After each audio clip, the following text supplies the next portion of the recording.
Hello everyone, ఆఫీస్కి అయితే start అయ్యాను. ఈరోజు మన దగ్గర పర్సనల్ లోన్ తీసుకున్న కస్టమర్ నేమ్ వచ్చి షైనీ మేడం. మేడం వచ్చి టీసీఎస్లో జాబ్ చేస్తున్నారు. మేడం లొకేషన్ వచ్చి బెంగళూరు. మేము ఉంటున్న లొకేషన్ నుండి మేడం లొకేషన్కి అప్రాక్సిమేట్లీ 780 కిలోమీటర్స్ అయితే వస్తుంది. మేడం రిక్వైర్ లోన్ అమౌంట్ వచ్చి 4 lakhs అని చెప్పారు. మేడం మనకి ఫైల్ ఇవ్వకముందే వేరే వాళ్ళకైతే ఫైల్ ఇచ్చారు. హెచ్డిఎఫ్సి బ్యాంక్లో అయితే లోన్ అప్లై చేశారు. కొన్ని రీజన్స్ వల్ల పారామీటర్స్ మెట్ అవ్వక లోన్ అనేది రిజెక్ట్ అయ్యింది. తర్వాత మేడం తన ఫ్రెండ్ ద్వారా మన ప్రొఫెషనల్ బ్యాంకర్స్ టీమ్ వాళ్ళని అప్రోచ్ అయ్యారు.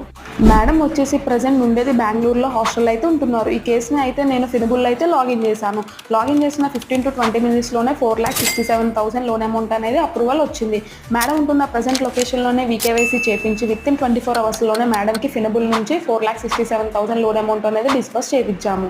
మీకు పర్సనల్ లోన్ రిక్వైర్మెంట్ ఉందా? లొకేషన్ ఎక్కడైనా మీరు మమ్మల్ని కాంటాక్ట్ అవ్వచ్చు. 1 lakh నుంచి 1 crore వరకు శాలరీని బేస్ చేసుకుని పర్సనల్ లోన్ అనేది ప్రొవైడ్ చేస్తాం. మోర్ అప్డేట్ కోసం ప్రొఫెషనల్ బ్యాంకర్స్ని ఫాలో అవ్వండి.